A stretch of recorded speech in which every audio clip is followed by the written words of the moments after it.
Good morning मित्रों, छेल्ले आपणे विडियोनी अंदर जे लेसिस फिगर बनी थी आपणे लंबवृत्तीय फिगर थी एना माटेना अलग अलग कड़ा तफावत प्रमाणे अथवा अलग अलग कड़ानी वेल्यू आल्फानी वेल्यू प्रमाणे आपणे अलग अलग एनी रचना जोई थी कि कई रीते गोठवेला हशे एक्स वाय एक्सिसनी अंदर। हवे आ विडियोनी अंदर आपणे डेम्पिंग ऑसिलेशन विषे जोईशुं।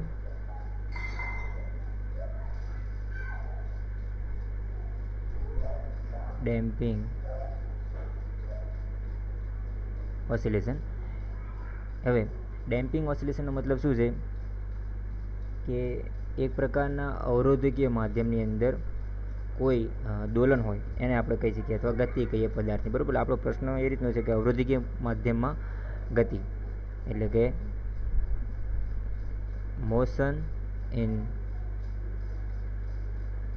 Resistive force. ओके, तो कोई अवरोधकीय माध्यम होय रेजिस्टिव फोर्स मीडियम कहीए। ओके, अवरोधकीय माध्यमनी अंदर कोई पार्टिकलनी गतिनी वात करी छे। सिंपल भाषामां कहीए कि ज्यारे हूँ अहींया ऊभो छुं अने अहींयाथी कोई एक पत्थरने हूँ फेंकું છું, बरोबर, तो ए पत्थरने हूँ आ रीते फेंकतो होઉં तो शरूआतमां एनो ज्यारे आपणे फोर्स आपीए छीए अथवा एने जेटलो वेग होय छे ए प्रमाणे आपणे एने जेम बळ वधारे छे એટલા वेगथी ए उपर जाशे। परंतु ए जे माध्यमनी अंदर गति करे छे, मतलब कि जे हवानुं माध्यम छे आ रीते ए हवाना माध्यममां गति करशे એટલે एना उपर हवानुं शुं लागशे, अवरोध आवशे। अने ए अवरोधना कारणे शुं थशे, धीमे धीमे जे फोर्सथी आपणे फेंक्यो तेने जवो जोईए आ प्रमाणे अनंत अंतरे, परंतु ए माध्यमना अवरोधना कारणे ए शुं थाय छे, आगळ जईने पत्थर आ प्रमाणे नीचे पड़ी जतो होय छे। ओके, तो आ अवरोधना कारणे हवाना अवरोधना कारणे एने जे मोशन रह्युं अथवा एनी जे गति रही ए अवरोधाय छे।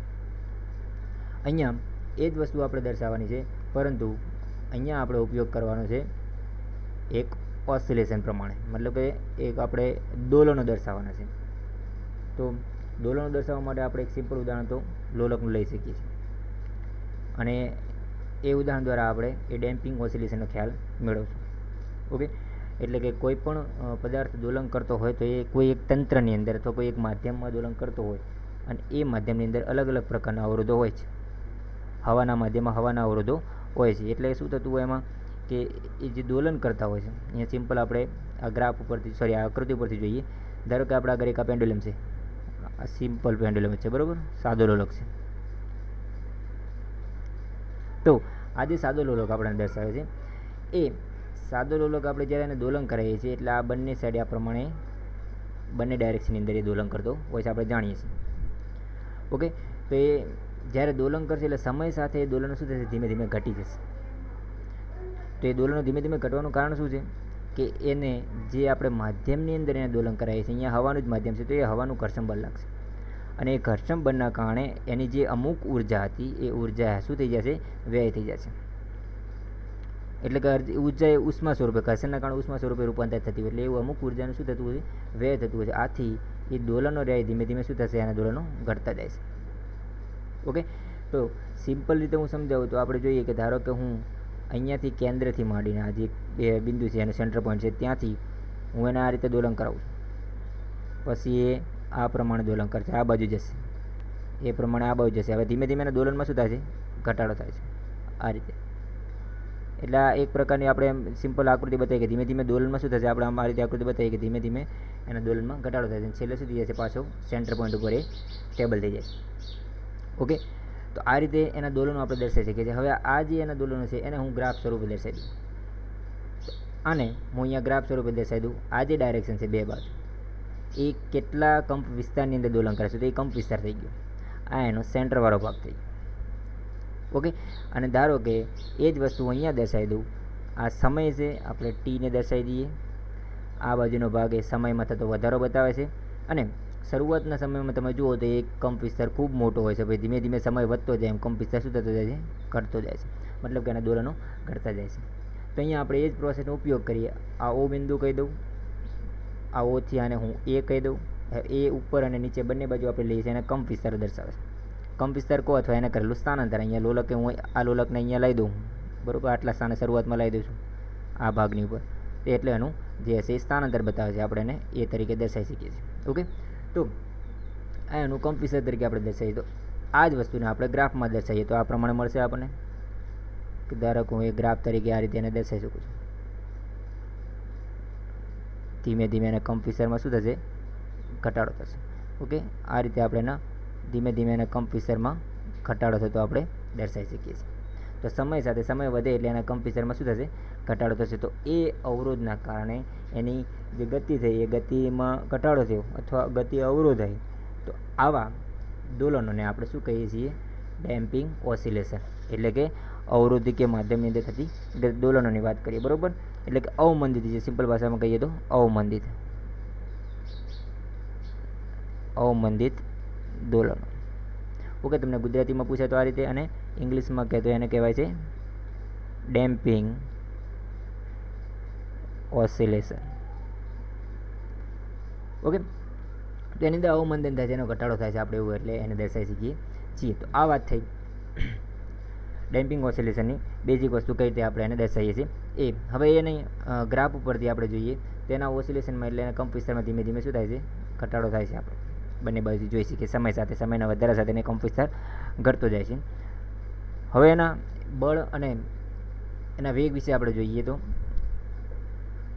તો ધારો કે એનો વેગ વધારે હોય, અથવા એમ કહીએ કે કોઈ દોલિત તંત્ર હોય, એટલે દોલિત તંત્ર મતલબ અહીંયા પેન્ડુલમની જ વાત કરીએ કે જો એ પેન્ડુલમ આપણને દર્શાવે છે, તો એ દોલિત તંત્રનું ધારો કે એના વેગમાં ખૂબ વધારે વેગથી આપણે એને દોલન કરાવીએ છીએ. શરૂઆતમાં એનો વેગ વધારે હશે, તો એના પર જે બળ લાગતું હશે એ બળ એ વેગના સમપ્રમાણમાં હશે.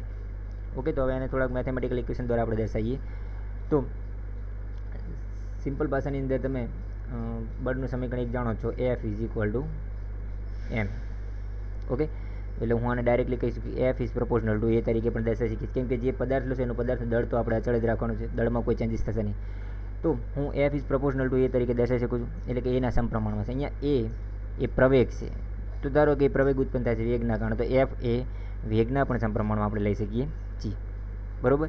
હવે અહીંયા શું થશે કે જે વેગ છે એ સમય સાથે ઘટતો જાય છે. વેગમાં શું થાય છે? સમય સાથે ઘટાડો થતો જાય છે. આથી એ જે બળની વાત કરું તો વેગ સાથે ઘટતો હોય એટલે એને હું માઇનસ તરીકે દર્શાવી શકું. માટે હું એમ કહું છું કે બળ એ વેગના સમપ્રમાણ આવે છે, પરંતુ વેગમાં શું થાય છે? સમય સાથે ઘટાડો, એટલે ઘટાડાના કારણે હું શું દર્શાવી શકું છું? એને માઇનસ તરીકે દર્શાવી શકું છું. ઓકે, તો અહીંયા આપણે જે બળ દર્શાવીએ છીએ, ધારો કે એ બળને આપણે F2 તરીકે દર્શાવીએ. જે બળ લાગ્યું છે એ બળને આપણે શું કહી દઈએ? F2. તો એ કોના સમપ્રમાણમાં છે? -v ના સમપ્રમાણમાં છે. ઓકે, માટે હું કહી શકું છું કે F2 = એ સમપ્રમાણતા આપણે દૂર કરીએ અને એની જગ્યાએ સમપ્રમાણતા અચળાંક દર્શાવી દઈએ R. તો F2 = -r × v તરીકે આપણને એક સમીકરણ મળે છે. ઓકે, તો એ સમપ્રમાણતા અચળાંક જે અહીંયા R દર્શાવે છે એ Rની કિંમત જ આપણે એને કહીએ છીએ અવરોધક ગુણાંક. કેમ કે એના વેગમાં ઘટાડો થાય છે કોના કારણે? અવરોધના કારણે. તો આપણે અચળાંક દર્શાવે છે ને દર્શાવે છે અવરોધનો, બરાબર. એટલે એના આપણે અચળાંકને આપણે કહીએ છીએ અવરોધક ગુણાંક, મતલબ કે ડેમ્પિંગ કોએફિશિયન્ટ ગુણાંક છે, એક પ્રકારનો અચળાંક આપણે દર્શાવીએ છીએ જેના કારણે આ ગતિ અવરોધાય છે, બરાબર. તો જેને આપણે કહીએ ડેમ્પિંગ કોએફિશિયન્ટ. ઓકે, હવે આ વાત થઈ F2 બળની. હવે સ્વાભાવિક વસ્તુ છે કે આજે કોઈ બી પાર્ટિકલ અથવા અહીંયા લોલકની વાત કરીએ, ત્યાં લોલક જે દર્શાવે છે એ કોઈ માધ્યમમાં ગતિ કરતો હોય, બરાબર. તો એના ઉપર બીજું એક પ્રકારનો પણ ફોર્સ લાગતું હોય છે. તો બીજું ફોર્સ એનું બતાવે છે સ્થિતિસ્થાપક. આ જે આપણને બળ બતાવે છે એ અવરોધકીય બળ છે. કયું બળ છે? અવરોધકીય બળ. અને બીજું જે બળ આવે છે એ બળને આપણે કહીએ છીએ સ્થિતિસ્થાપક ફોર્સ કહીએ છીએ. તો ધારો કે એ સ્થિતિસ્થાપક ફોર્સની કઈ વાત કરીએ તો એ સ્થિતિસ્થાપક ફોર્સને આપણે F1 તરીકે દર્શાવીએ. ઓકે, તો F1 જે દર્શાવે છે એની સ્થિતિ ઉપર ડિપેન્ડ કરે છે. ઓકે, મતલબ કે એના સ્થાન જે સ્થાનાંતર કર્યું, ધારો કે વાય ડાયરેક્શન આપણે અહીંયા ગ્રાફ ઉપરથી દર્શાવીએ કે એ આ ધારો કે વાય ડાયરેક્શન હોય તો એ વાય ડાયરેક્શન એનું સ્થાનાંતર જે દર્શાવે છે બંને બાજુ, એના ઉપર ડિપેન્ડ કરશે. અહીંયા પણ સ્થાનાંતરમાં પણ શું થાય છે, ધીમે ધીમે ઘટાડો થાય છે. ઓકે, તો એ સ્થિતિસ્થાપક ફોર્સની વાત કરીએ તો F1ને આપણે કહી શકીએ છીએ માઇનસ, અહીંયા એક બુકમાં મિસ્ટેક છે, કે દર્શાવે છે મ્યુ આવશે, બરાબર, કેમ કે દરેક જગ્યાએ મ્યુનો યુઝ કરે છે. એ અચળાંકથી મતલબ નથી, તમારે એને સિમ્બલ તરીકે દર્શાવી દેવો પડે, એક વખત એને સ્પેસિફાય કરવું પડે કે કયું શું કરવામાં આવે છે, શું દર્શાવવા માગે છે. તો માઇનસ મ્યુ વાય તરીકે દર્શાવીએ છીએ. સ્થિતિસ્થાપક બળ આપણે શું દર્શાવશું, F1 બરાબર માઇનસ મ્યુ વાય. અને આપણે પહેલાં શરૂઆતમાં આ રીતે દર્શાવ્યો, F1 is proportional to minus y તરીકે. એમ કે એ બળ એ જે સ્થિતિ દર્શાવે છે એની વેલ્યુ ધીમે ધીમે ઘટતી જાય છે, તો એ બળ એના સમપ્રમાણમાં હશે, અને પછી એ સમપ્રમાણતા અચળાંક દૂર કરીએ એટલે એની જગ્યાએ લખ્યો મ્યુ ઇન્ટુ વાય. તો આ એક આપણને બીજું એક સ્થિતિસ્થાપક ફોર્સ મળે છે. તો આ આપણું એક ફોર્સ છે, આ બીજું ફોર્સ છે. આ બે પ્રકારના આપણને બળ મળે છે, કોઈ માધ્યમની અંદર તો કોઈ તંત્રની અંદર જે દોલન કરી રહ્યા છે, તો એ દોલન માટે આ બે પ્રકારના બળ જરૂરી છે, બરાબર. તો હવે આપણે કુલ બળની વાત કરીએ કે કુલ બળ એના ઉપર કેટલું લાગતું હશે. તો એ કુલ બળ જોઈએ તો ન્યૂટનના ગતિના બીજા નિયમ પ્રમાણે આપણે ટોટલ ફોર્સની વાત કરીએ તો according to Newton motion second law, બરાબર. તો એના બીજા નિયમ પ્રમાણે આપણે દર્શાવીએ તો જે સિમ્પલ ભાષામાં કહીએ તો કુલ બળ જે બતાવીએ છીએ આપણે, કુલ બળનો સરવાળો દર્શાવે છે. આપણે આગળ બે પ્રકારના બળ છે, એક પ્રકારનો બળ છે F1 અને બીજો આપણને F2 પ્રકારનો બળ છે. ધારો કે હું એક કુલ બળને F તરીકે દર્શાવું, તો F બરાબર F1 પ્લસ F2 તરીકે લઈ શકીએ છીએ, બરાબર. તો એ કુલ બળ આપણે F તરીકે F1 પ્લસ F2 તરીકે દર્શાવી શકીએ છીએ. ધારો કે આપણે બીજી પણ એક સમીકરણ મેં તમને હાલ કીધું પ્રમાણે કે F બરાબર આપણે M એ લખી શકીએ છીએ. ઓકે, તો હું એને લખી શકું છું M into dv by dt. આનો મતલબ શું થાય કે વેગનો સમય સાપેક્ષે વિકલન એ પ્રવેગ જ દર્શાવે છે. ત્રીજી રીતે લખું તો M into d square Y upon dt square દર્શાવી શકાય છે. આ વાય એ સ્થાનાંતર દર્શાવે છે, અથવા સ્થાન દર્શાવે છે, અથવા અંતર દર્શાવે છે. તો એનું સમય સાપેક્ષે વિકલન એક વખત કરું તો વેગ મળે, અને એનું ફરી એકવાર વિકલન કરું, મતલબ સ્થાનનું જો બે વખત વિકલન કરું તો પણ પ્રયોગ દર્શાવે છે. તો હું F તરીકે આ કિંમત દર્શાવી શકું છું. ઓકે, હવે એ આપણે આ Fની વાત કરીએ છીએ. આપણે અગર F1 ને F2 બે પણ બળ દર્શાવે છે, તો હવે બધી જ કિંમતો આપણે સબસ્ટિટ્યુટ કરી દઈએ કે Fની કિંમત સબસ્ટિટ્યુટ કરીએ, F1ની કિંમત એટલે કે સ્થિતિસ્થાપક ફોર્સની કરીએ, અને F2 જે અવરોધકીય બળ છે એની આપણે કિંમત સબસ્ટિટ્યુટ કરી દઈએ આપણા ઇક્વેશનની અંદર. તો માટે M D square Y upon dt square is equal two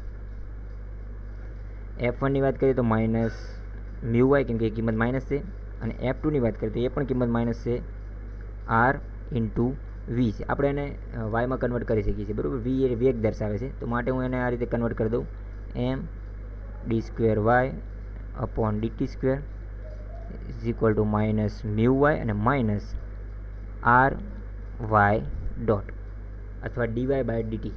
okay, dy by dt પણ એનો મતલબ v થાય છે.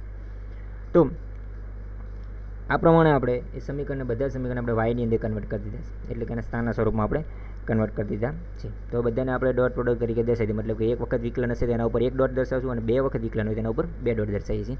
તો માટે હું સમીકરણ દર્શાવી શકું છું M, અહીંયા બે વખત વિકલન છે તો y double dot is equal to minus mu y minus r y dot.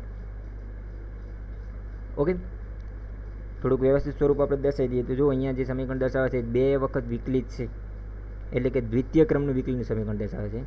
તો હવે આપણને ટર્મ્સ મળશે M y double dot plus r y dot plus mu y is equal to 0, કેમ કે અહીંયા મેક્સિમમ વિકલન છે બે વખત દર્શાવે છે, એટલે દ્વિતીય ક્રમનું વિકલન આપણે દર્શાવે છે, જેમાં આપણે દ્વિઘાત સમીકરણ દર્શાવતા હોય છે એ જ પ્રમાણે.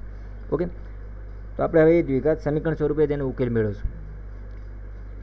તો અહીંયા જોઈએ સૌપ્રથમ તો જે વાય ડોટ છે એનો મતલબ થાય કે એનું સમય સાપેક્ષે એક વખત વિકલન, મતલબ કે ડી બાય ડીટી. ડબલ ડોટનો મતલબ છે d square by DT square. Okay, તો જ્યાં ડી બાય ડીટી હશે તો ડી બાય ડીટીની જગ્યાએ આપણે ડી તરીકે દર્શાવીએ, બરાબર. એ વિકલ સમીકરણ જે ઉકેલ આપણે કહીએ એને મતલબ કે એ ડી બાય ડીટીનો મતલબ આપણે ડી તરીકે દર્શાવશું. ઓકે, જ્યાં ડી બાય ડીટી હશે ત્યાં ડી દર્શાવશું, અને એ જ પ્રમાણે જ્યાં d square by DT square હોય ત્યાં આપણે લઈ લઈશું ડી સ્ક્વેર. ઓકે, તો જો આપણે પહેલું ટર્મ છે એ ડી સ્ક્વેર વાળું ટર્મ છે, તો હું એને દર્શાવી દઉં એમ ડી સ્ક્વેર. લખી શકાય કેમ કે 2 વખત વિકલન છે, પ્લસ આર એક વખત વિકલન છે, અને કહું d plus mu y is equal to 0. Sorry, જ્યાં આપણને વિકલન છે ત્યાં માત્ર વિકલનની જગ્યાએ ડી દર્શાવે છે, અહીંયા વાય તો આવશે જ. થોડુંક વ્યવસ્થિત દર્શાવી દઉં. આપણે માત્ર ડી બાય ડીટીની જગ્યાએ ડી દર્શાવવાનું છે. એટલે આનો મતલબ શું થાય છે? વાય ડોટનો મતલબ ડી બાય ડીટી વાય, મતલબ કે ડી ઇન્ટુ વાય. ઓકે, અને આ વાય ડબલ ડોટનો મતલબ શું થાય કે D square by DT square, એની જગ્યાએ ડી સ્ક્વેર ઇન્ટુ વાય તરીકે મળશે. ઓકે, એટલે પહેલું પદ આપણે મળશે d square y plus r d y plus mu y is equal to 0. Okay, હવે જોઈએ ને આ બધા ટર્મ્સની અંદર વાય કોમન લઈને બરાબરની પેલી બાજુ લખી, એટલે 0 થઈ જાય, મતલબ કે વાય જતા રહેશે. તો આપણે માત્ર ટર્મ્સ લખી શકીએ છીએ m d square m into d square plus r d plus mu is equal to 0. જો તો આ સમીકરણ આપણું દ્વિઘાત સમીકરણ જેવું બને છે. કેવું? ax square plus bx plus c is equal to 0. Okay, તો આપણું જે અહીંયા સમીકરણ બને છે કેવું બને છે? દ્વિઘાત સમીકરણ જેવું બને છે. અહીંયા એક્સની જગ્યાએ આપણે ડી દર્શાવે છે. તો તમને યાદ હોય તો તમે 9મા 10માની અંદર આ દ્વિઘાત સમીકરણનો ઉકેલ મેળવવા માટે એક રીતનો ઉપયોગ કરતા હતા તમે. હું અહીંયા દર્શાવી દઉં સમીકરણ m d square plus r d plus mu is equal to 0. તો ધારો કે આપણી પાસે આવું કોઈ સમીકરણ હોય ax square plus bx plus c is equal to 0, એનું આપણે ઉકેલ મેળવતા હતા. એક શ્રીધર આચાર્ય કરીને એમના સાયન્ટિસ્ટ એમના નામ ઉપરથી એમનું સમીકરણ બનાવવું હતું. એનો ઉકેલ આપણે મેળવતા હતા એક્સ બરાબર માઇનસ બી અપોન 2a. ના યાદ હોય તો અહીંયા લખી રાખજો minus B upon 2a plus or minus 1 upon 2a under root B square minus 4ac. Okay, આવું સમીકરણ હતું. શું હતું? એક્સ બરાબર minus B upon 2a plus or minus મતલબ કે એક વખત તમે પ્લસ દર્શાવી શકો, બીજી વખત માઇનસ, એટલે કે આ પ્રમાણે લઈ શકીએ. એક વખત આપણે પ્લસ દર્શાવીએ છીએ અને એ જ પ્રમાણે બીજી વખત દર્શાવીએ એક્સ બરાબર માઇનસ બી upon 2a minus 1 upon 2a under root બી સ્ક્વેર માઇનસ 4ac. ઓકે, એક વખત પ્લસ અને એક વખત માઇનસ, એટલે આ રીતના આપણને બે ઉકેલ મળતા હતા. તો આપણે આ સમીકરણની અંદર માત્ર બંને સમીકરણને સરખાવશું આપણે, અને બંને સમીકરણ સરખાયા પછી એ બી અને સી શું છે આપણે જાણવાનું છે. તો સ્વાભાવિક છે આપણે અંદર પહેલાં સમીકરણની અંદર એ બરાબર એમ દર્શાવીએ છીએ જ્યારે આપણે એને પહેલાં પદ સાથે સરખાવીએ છીએ. બી બરાબર આર અને સી બરાબર મ્યુ થાય છે. ઓકે, તો આપણને ધારો કે જે આના જે બે ઉકેલ મળશે એને હું S1 અને S2 તરીકે દર્શાવું. એના ઉકેલોને આપણે S1 અને S2 કહીએ, ભલે આનો ઉકેલને આપણે એક્સ તરીકે દર્શાવીએ છીએ. ઓકે, આના ઉકેલને આપણે S1 અને S2 દર્શાવીએ છીએ, મતલબ કે આના જે બી ઉકેલ મળશે એ S1 અને S2 ઉકેલ આપણને મળે છે. ઓકે, તો એ S1 અને S2 ઉકેલની વાત કરીએ તો પ્રથમ S1 ને હું લઈ શકું છું S1 બરાબર માઇનસ બી અપોન 2a. બી બરાબર શું થશે આપણો? આર. એ બરાબર એમ, તો હું લખી શકું છું minus r upon 2m. Okay, minus r upon 2m plus 1 upon 2m, કેમ કે એ બરાબર એમ છે. વર્ગમૂળની અંદર બી બરાબર શું લેતા હતા? આર, એટલે કે આર સ્ક્વેર માઇનસ 4 બરાબર 4 તો આપણે દર્શાવીએ છીએ 4 એ ઇઝ ઇક્વલ ટુ એમ અને સી બરાબર મ્યુ. ઓકે, તો પહેલું સમીકરણ આપણને આ રીતનું મળશે આના ઉપરથી. હવે બીજું સમીકરણ દર્શાવીએ S2, મતલબ કે બીજો ઉકેલ માઇનસ આર અપોન 2m, અહીંયા પ્લસની જગ્યાએ હવે શું આવશે? Minus 1 upon 2m under root r square minus 4m mu. આ ઉકેલ આપણને આના ઉપરથી મળે. તો આ પ્રમાણે આપણને બે ઉકેલ મળે છે. આપણા આગળ જે દ્વિઘાત સમીકરણ છે, અને સિમ્પલ રીતે કહીએ તો જે સમીકરણના આપણે શરૂઆતમાં જે સમીકરણ દર્શાવ્યું હતું એ સમીકરણની વાત કરીએ તો જે દ્વિઘાત સમીકરણ છે એના આપણે એનું વ્યાપક સ્વરૂપ તરીકે આપણે એને દર્શાવીએ તો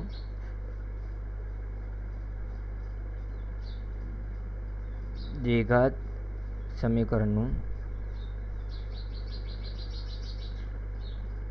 વ્યાપક સ્વરૂપ.